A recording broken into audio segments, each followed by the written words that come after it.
Hi, everyone. You're listening to Let's Psyconnect, and this is LT. And I am here with Dr. Maddy today. We are going to be talking about or doing an additional episode as part of Let's Psyconnect and talk about something related to mental health.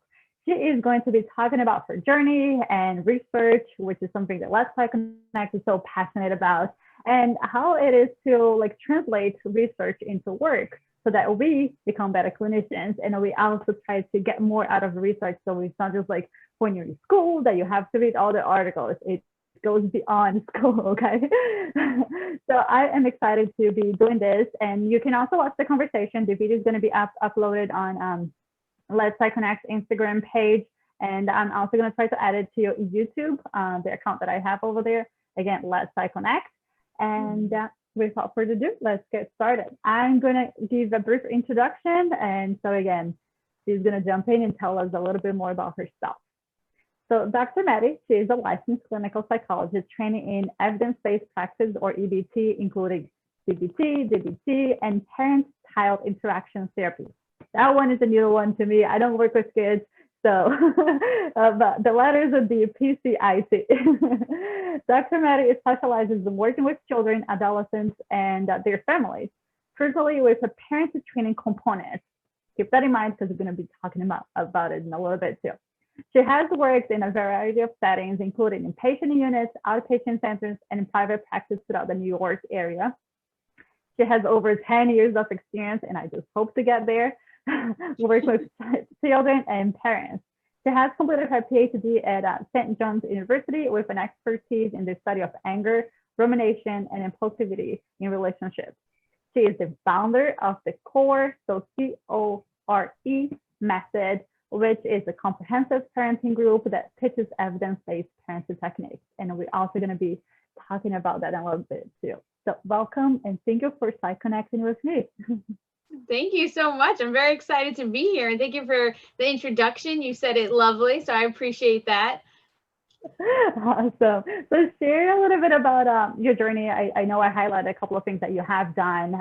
Just tell us a little bit of like what really, what kind of interests, you know, because everyone is when they're going through a school, they like wonder, well, I'm going to be working with kids, with adults. So what really sparked the interest in you, and what was it about that also brought you to stay connected with research? Okay. Yeah, so that's always a great question to hear someone's story and where they like what brought them to this path in their life. So it's pretty interesting, you know, for me and my experience, because when I first graduated from high school, I had no idea what I wanted to do. So when I started college, I had no idea at all what I wanted to do, what my major should be. And I went to school because it was just like what was expected. It was just the next step after you're done with high school. And what I ended up doing was I just kind of followed my curiosity. So whatever was interesting, I just started following that. And so I took some psychology classes and found that interesting. And then opportunities were presented to me to work in summer camps and volunteer programs and different programs with children, similar to Big Brother, Big Sister kind of programs.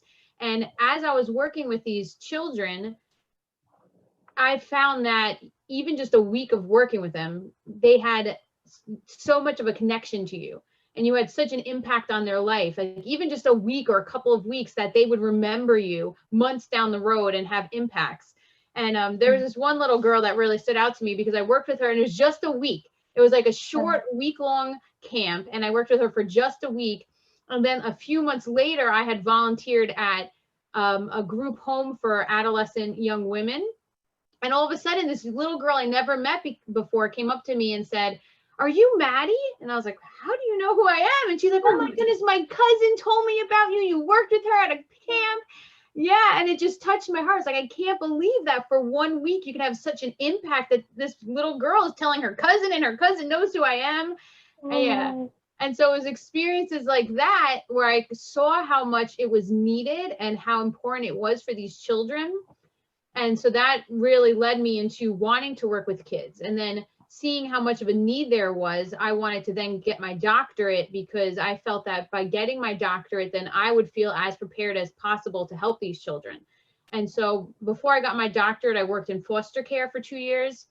Okay. And that was an experience that I, probably wasn't prepared for. But it was a great experience because, again, it just solidified how much it was needed and how important it was, and really gave me that motivation to want to continue to get my doctorate despite, whatever challenges came up and things like that. And then also during those experiences, I was able to see how there were so many different clinicians and different approaches to working with children. And so I really wondered, what is the approach that's most effective, right? How do I know how I'm going to be helping to the greatest extent? And then that's where research came in, because then you start reading articles and start figuring out that by understanding these things in more of a scientific way and studying them in a scientific way, you can really see that it's not just my personal opinion about why I should use a certain method over another, but that there can be some evidence behind it.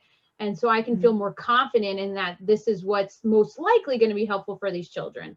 And so that's what really got the science piece going. And I just thought it was interesting to take a question and just study it all the way through till you get an answer. So that's, so it's kind of all these things just kind of came together and put me on this path for a doctoral program. And I'm very happy it did. And I'm so happy too. One, because I'm connected with you, so that's selfish of me. but also because, well, through this opportunity, you can also share a little bit about your experience and journey with others, because there's so much that it's not talked about when it comes to like how you got this job, right? And then like what is so behind all of that. And for one, I'm like the opposite, working on my experience with kids, other people's children. I was like, I don't want to work with kids in a psychological setting.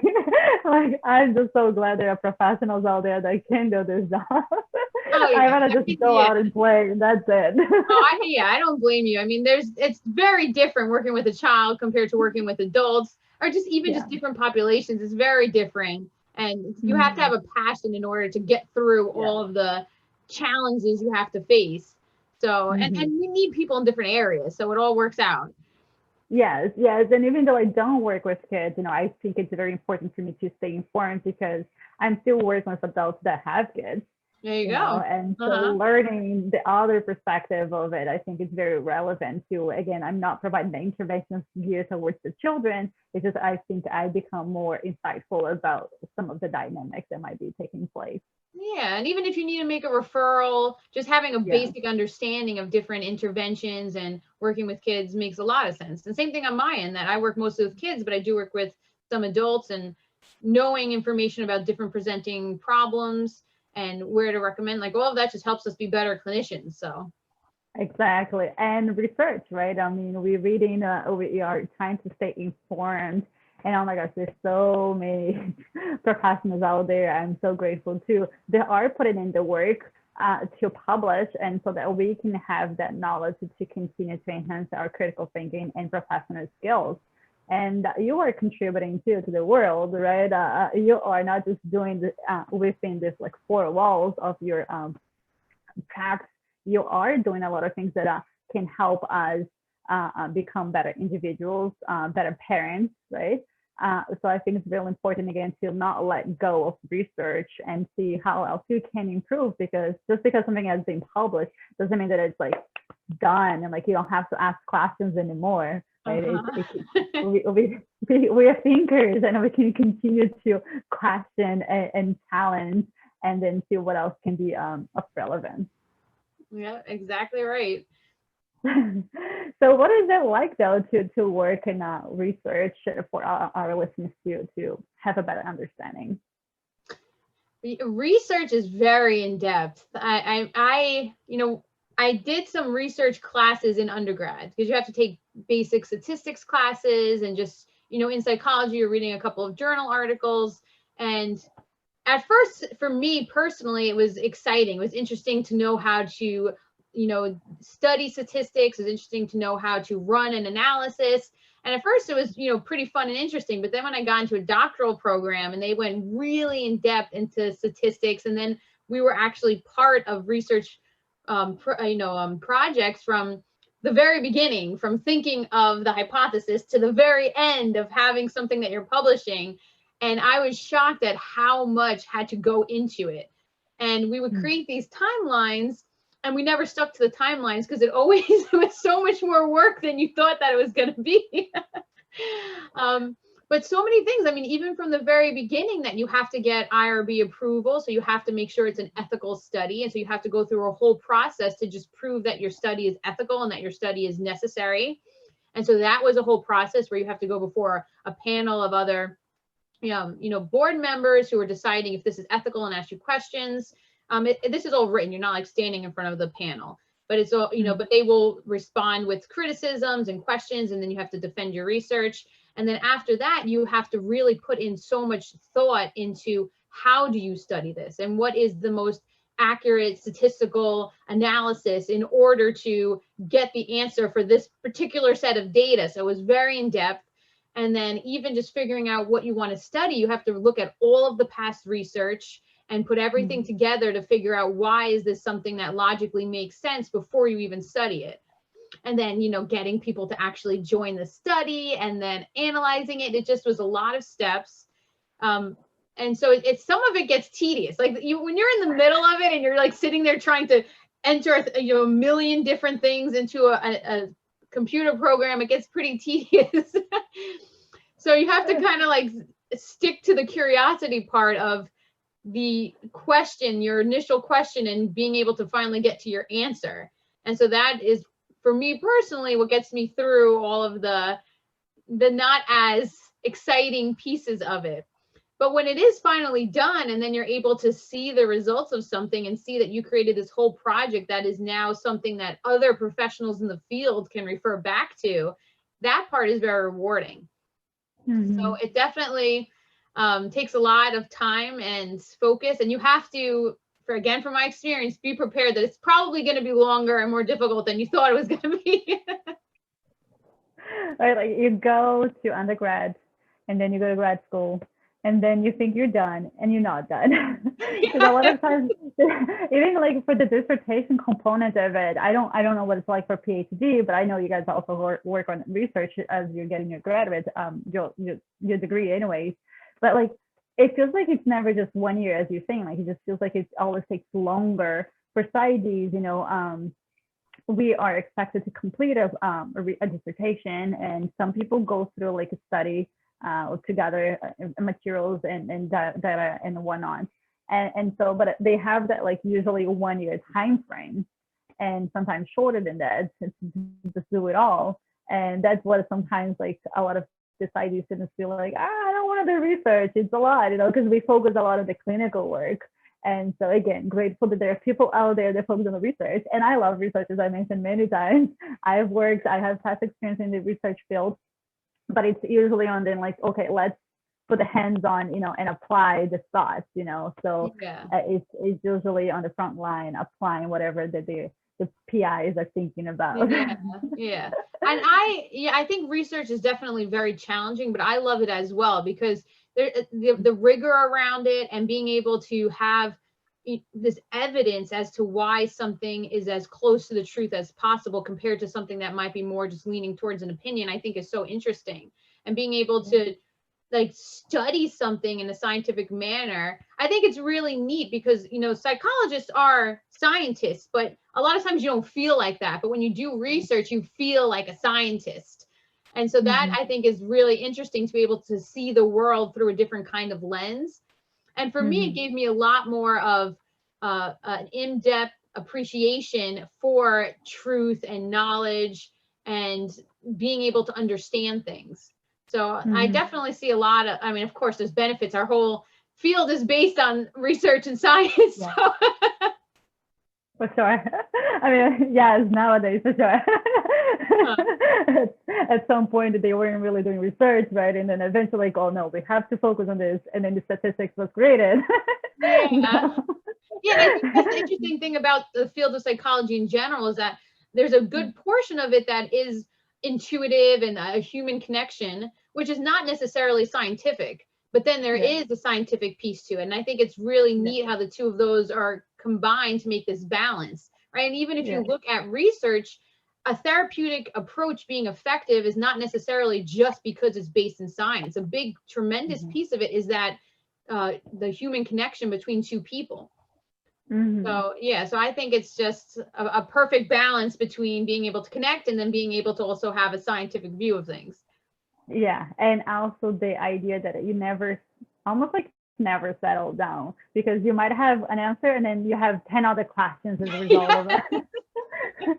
So, like, where did I get, how did I get here? Because now I have more questions, more roads to go.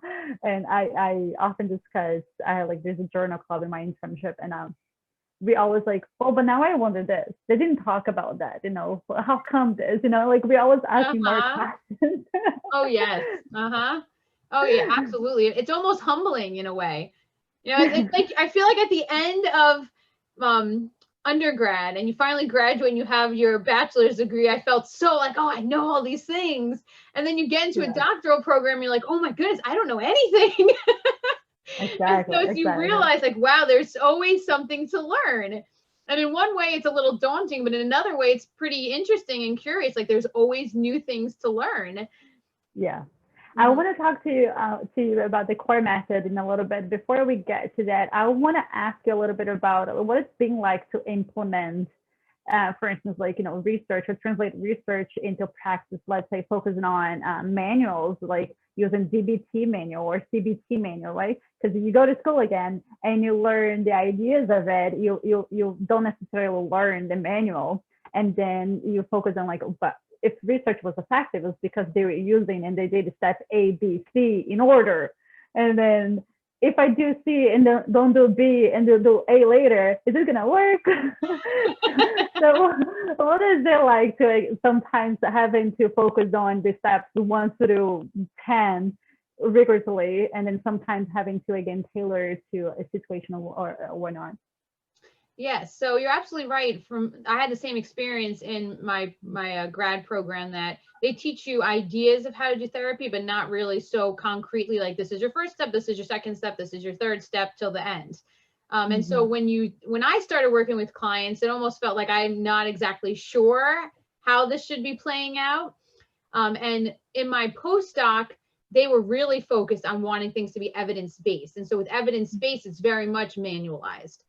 And so whenever I had a new client with a new presenting problem, they would be like, here is a new manual. And so within like my postdoc year, I must have read like 15 manuals. Oh my gosh. Yeah. It was a lot of manuals. And in the beginning, because you're right that in order for it to be consistent with the way that they test it and it being evidence-based, you have to stick to the way the manual sets it up. And so in the very beginning, when I was first doing it, I was so making sure that I was doing everything exactly the way the manual said. And so in the beginning, you're very much like step by step by step. And then I started finding, just for me personally, that it didn't work the greatest with individual people, because individual people were not so structured and didn't fit the way the manual was. And when I was so focused on it has to be this way, it was almost making the therapy more difficult, because a client might not have been ready for the next step, or they might have needed a step in between to just maybe vent or connect with me or reconnect or whatever was needed in between the steps. And so it definitely needed to be adjusted, and I needed to be a little bit more flexible. And so there had to be that balance of knowing what the steps were and having that structure in the back of your head, but then also being willing to be flexible, and that sometimes it's okay to deviate from this plan that I created in my head. And also, even for the buy-in with the client, if they felt that you were just taking over and leading every single part of the session, I felt that they were kind of pulling away. But when they were able to be part of it and able to help navigate how it went, they were more connected to it and they bought into it more. And so it was almost like connecting things together, like with a manual and then also with motivational interviewing, which is not exactly a manual, but it has more of that idea of that you need to use the person and where they're at in their journey. So yeah, so it went from being like really structured and concrete to then at least just having that information in the back of your head to inform the sessions. And then knowing like, okay, we did this part of the exposure, so next week we should be doing this part, but if we need to take a break for a second or adjust, we can do that. So it was a lot. Like it was a big learning curve to go from thinking I needed to be a certain way to then adjusting and having to find a middle point. Yeah, because there are studies actually, and I think I talked about one of the studies during our trauma series, talking about how it is difficult for the students to rely so little on manuals, and there's that pressure, like, no, you have to do a manual. I'm like, but this, there's something that's missing here, and I do appreciate the manuals as well, and I think there's a lot of importance to it and relevance too, and I do appreciate all the work that has been put behind or in order for the manuals to be developed. And I can also see how some of the manuals have been changed and improved since day one. There's that element though that sometimes they get, like, just like you said, there's a need for a break to breathe, and it's not just like an agenda. Hey, today we have to do A, B, C. If we don't do it, we set back, and then everything else is gonna set you back in your life. Basically, it's a lot of pressure, and then you miss that personal element, like the collaboration and the empathy, the rapport. I mean, I'm sure that some people do it in a beautiful way. It's just that again, as a graduate student, still, I think that I'll gain more experience and feel a little bit more better as the years go on when it comes to, go ahead. And I think that's just how it has to be, is that you shift as you learn and grow. I felt that by reading those manuals, I absolutely became a better clinician because I had so many more tools to pull from. And I also knew that there were certain instances, especially with parenting, where one step had to go before another step. And even sometimes with exposures for anxiety or tics or whatever you use exposures, there are certain steps that have to come before another step. And so having those basic understandings and that kind of foundation for the rest of it allowed me to be confident enough to be flexible. Yeah. So it definitely helps tremendously. Especially if you are working in like a private setting, or I'm sorry, not private setting, like primary care setting or hospital setting, you can still rely on some manuals. They have like brief therapies. You still call it brief, but they're very brief because sometimes just 6 sessions or less. And they have manuals for those as well. But it's just reframing, like, because you go from like a manual that is 12, 15 sessions to like, now I have to do all of this in 4 sessions. That's a big difference. Yes, and you still remain human and vulnerable and be present, right? And so it comes with practice for sure. And I'm glad that again we have the support of peers and supervisors too to learn and continue to improve our skills. Yes, absolutely. It's a lot of work being in a therapy session. A lot of things that you're conscious of all at the same time. Yeah, and then you went from researcher background, right? Like in school, after school, and then having your experiences with clients to like identify that there is a need for something else. So what was it like, or what helped you identify that there's a need, or how did you see that there was a need, I guess? And then to like, okay, now I need to fill this gap with the core method. Yeah, I think it's so interesting to me how so many things just seem to like lay a path for themselves in my career. It just felt that, in each step of the way, I was trying to do the best that I could in that step and doing whatever I felt was the right thing to do in that moment. And it just kind of led itself to these different paths that my career has taken. And so I wanted to work with children. I started working with children, and at St. John's, I did the child track. So a lot of my experiences were working with children and working in externships and internships where I was working with children. And it became very evident that working with children very often, if not always, means working with parents. And it's not just that you have to teach the children skills, that is very important. You also have to teach the parents skills. And these skills are parenting skills, because there's very slight adjustments to parenting that can be made that have significant improvements for the children. And also teaching skills to parents as far as how do they regulate their emotions, right? Because a child is coming to you and they're struggling with something. And oftentimes you'll see that reflected in the parents and how they're also struggling, right? And if a child is having a stressor, usually the parent is having a stressor. And so all these emotions are now making these relationships difficult. So even though parents love their children tremendously. And most of the parents that I've worked with want to do the best that they can by their children. They are doing the best that they can. The emotional piece is still often getting in the way because no one ever taught them how to cope with their emotions. And so if I just only worked with the child, I'll be neglecting a tremendous part of the dynamic that's playing a role there. And so it became very clear that parenting was needed. And then when you do parenting, that is one of the things that is pretty structured, right? Of course, sometimes you have to just reflect with the parent and check in with them and let them, have that connection with you as well. But a big piece of it is very skills based, right? So the parenting techniques are very skills based. And then even some of the coping skills is very skills based, because technically the parent's not my client, right? Technically the child is my client. And so more of that like therapeutic piece is with the child. And so with the parent, it became more of a skills based approach. And so when I saw that these things were so concrete and step by step where they built on themselves, and it seemed like it fell perfectly into being something that could be a program, that could be just a skills-based program, that could even be done virtually if it needed to be, and especially this year, it needs to be. Yeah, and then I did a lot of different trainings that were parent skills trainings, like PCIT, which is all based on teaching parents skills so that they can support their children. And a lot of these trainings did not focus on teaching parents how to cope with their emotions. And so I would teach parents these skills and they would know them intellectually, but then it'd be really challenging to apply them because their emotions were getting in the way. And so I would be teaching them all these skills and there wouldn't be any changes because the emotional piece still needed to be addressed.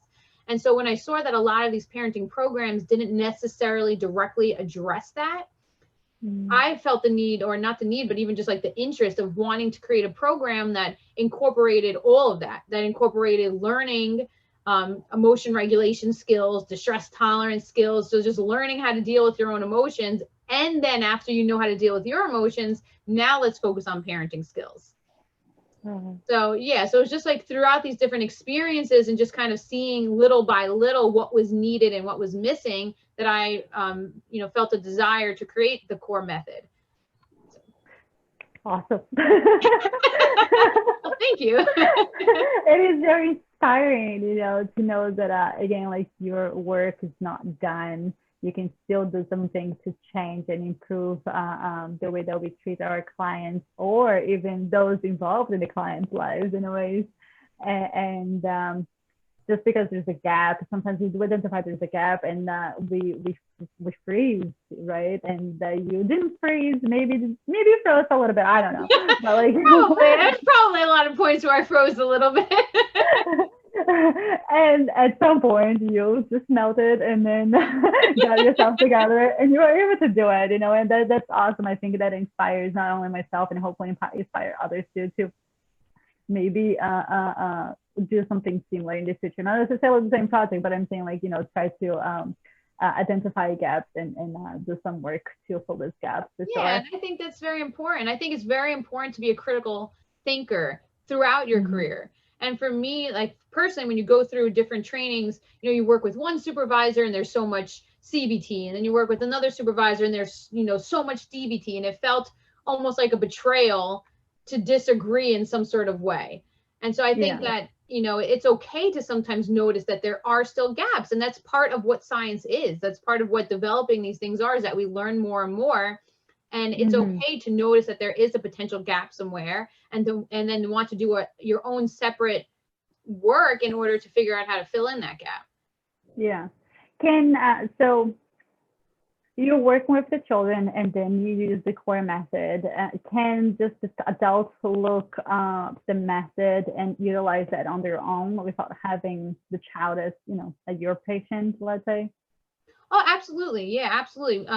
The core method is just, like its own program that's specifically for the parents. So it's more focused on almost a coaching instead of therapy, because it's so much based on skills. Even with the emotional piece, it's more so skills of how do you tolerate your emotions. And so for that reason, I purposefully set it up that it was something that was its own standalone program, that it didn't need to be connected to therapy, because Okay. I also am very interested in preventative health, and I'm very interested in individuals learning skills before there is a crisis, or learning skills before there is a need to have therapy because now a disorder is present. And so with this kind of program, you can use, like, if a child's already struggling, you can join the program. But even if you just want to learn skills in order to start making changes before there is an issue, you can use this program. And so that's what I really wanted it to be, that it was just something that in and of itself has the basic skills that are needed, like the basic skills that you would learn in therapy if your child was struggling. But now you can just learn it just on its own in order to just be as prepared as possible. Awesome. And how did you come up with that name? It took a lot of thinking. What is the right name for this? It took a lot. I am not the greatest at coming up with names.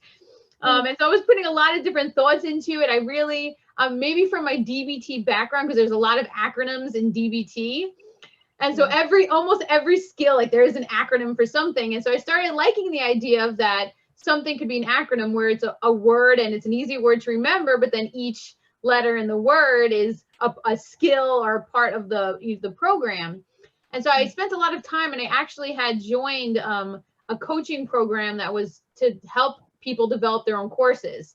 And so they were saying that usually if you create a structure where a program is 12 weeks and they gave you a structure around what are usually the most ideal kinds of programs. And so going through that, I was able to, and I already, through all my experiences, I knew what the main elements were. I knew what I wanted to teach parents because I felt that those were going to be the most helpful things. And so it boiled down into 4 different modules. And so then I just worked on, okay, these are my 4 modules. How could I name them in such a way that I could come up with a cool word? So it took a lot of thinking, but then I finally came up with the core method, and I'm very happy with it. And so what do the letters mean? So the C stands for conscious. And so that is the first module where I go into more of an educational piece. And so it's education around what is normal child development. So this way parents know what are things that they can let go and just kind of chalk up to a child growing and changing, compared to what is cause for concern where maybe they do need to get a therapist involved. And then also education around emotions, education around how thoughts are connected to emotions. So that's the C for conscious. And so that it's all education, conscious. And then the O is for owning emotions. And so that is where I go into all of the skills for parents to use to cope with their own emotions.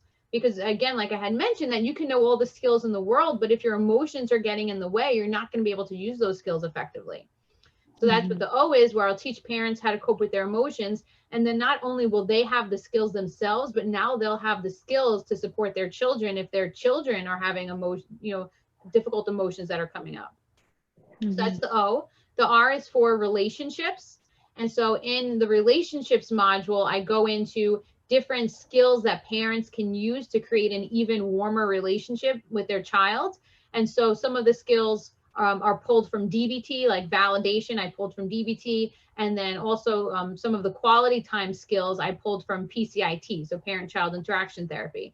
Because if you look through all the different parenting manuals, the majority of them start with the relationship, because the relationship is the key to using any of the other parenting skills. Because if you don't have that solid relationship with the child, they're not going to be as open to wanting to listen to you or wanting to follow rules in the house.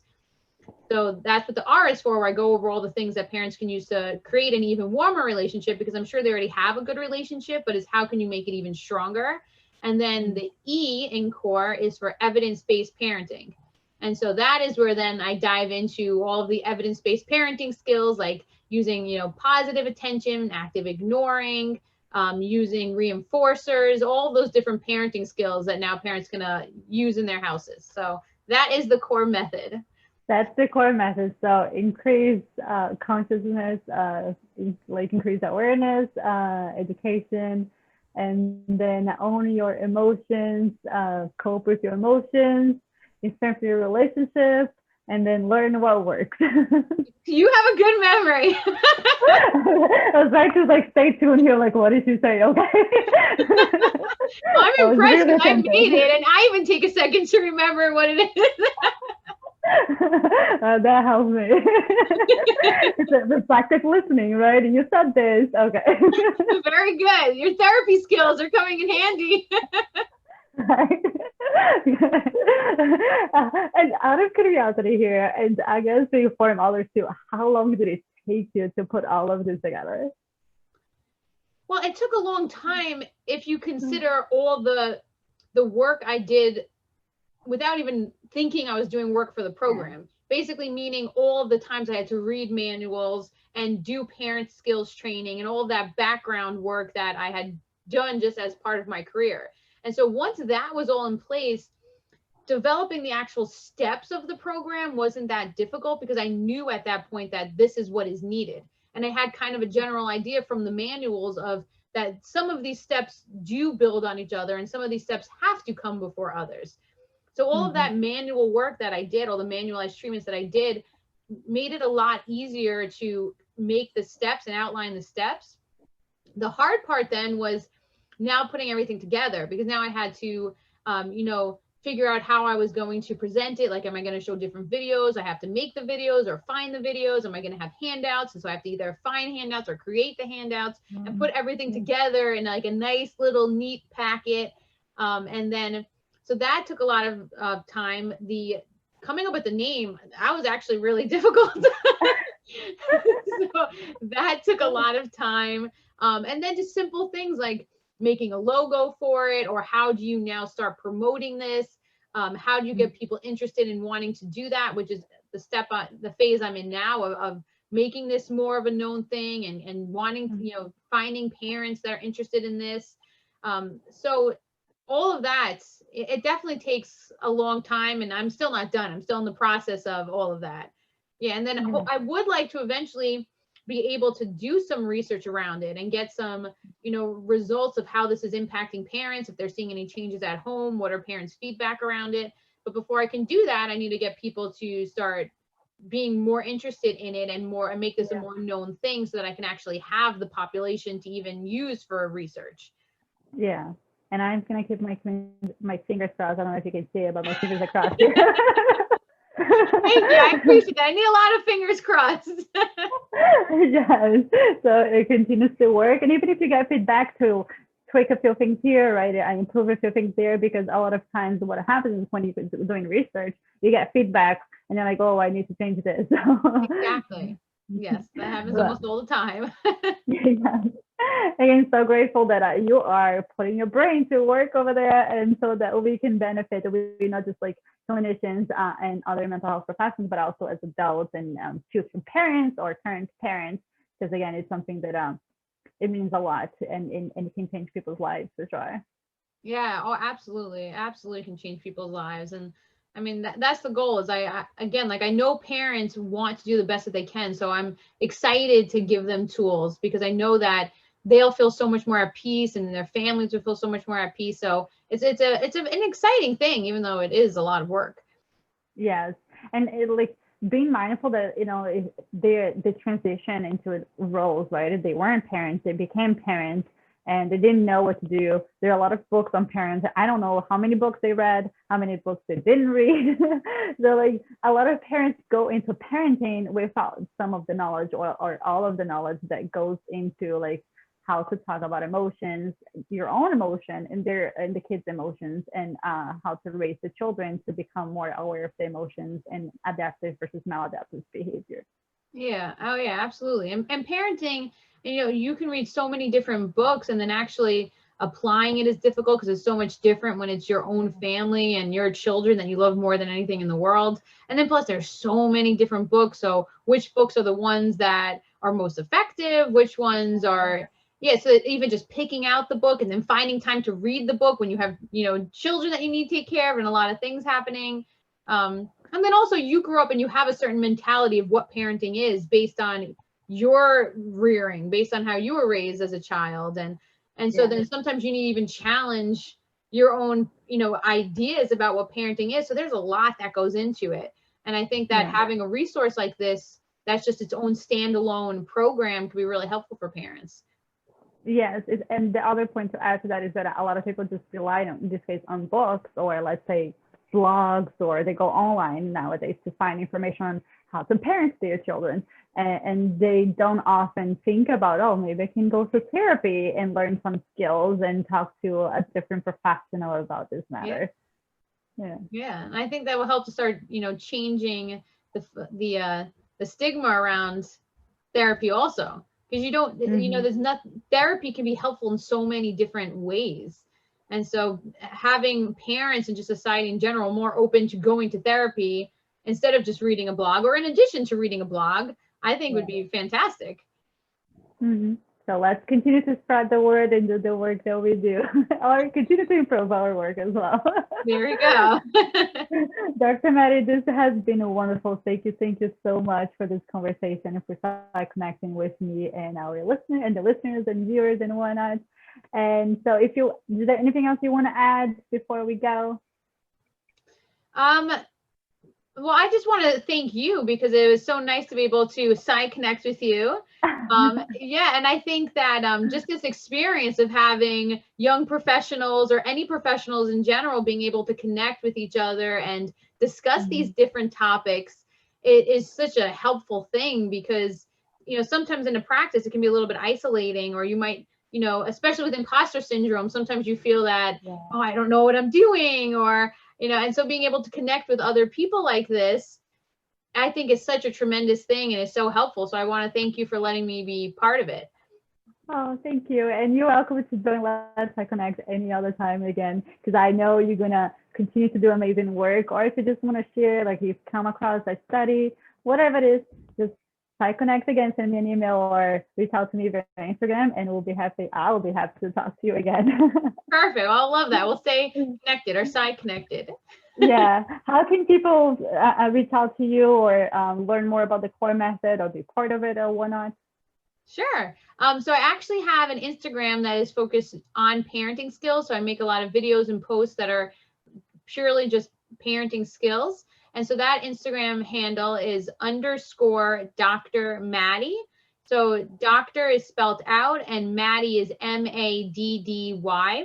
So if you go to _Dr. Maddy, you can find my Instagram there. And so you can DM me or comment. And then also on my Instagram is a link to a website. And on the website, there is a lot of information on the core method. And then other than that, you can also email me. And so my email is Dr. Yelico, because my full name is Dr. Madalena Yelico. Dr. Maddy is just a lot easier. I like Dr. Maddy. It's easier, more personal. I hear you. I have a name that nobody can spell or pronounce. So. That's why I don't even try. Just Dr. Maddy is fine. But my email, I should get a new email that's Dr. Maddy. But for right now, my email is Dr. Yelico. So it's DrYellico@gmail.com. Okay, and if you guys missed that, that's all right too, because I can add her Instagram handle as well as email address to the episode description. And you can find the episode description in, well, I don't know if you're listening. If you're listening on all the major podcast platforms, go to episode description. It will be right over there. Or if you're watching or go to Instagram to watch this conversation, it's going to be under the episode description as well. And as I said, you can also check out YouTube. Hopefully this episode will be on YouTube too. And remember, let's Psyconnect. Thank you. Thank you.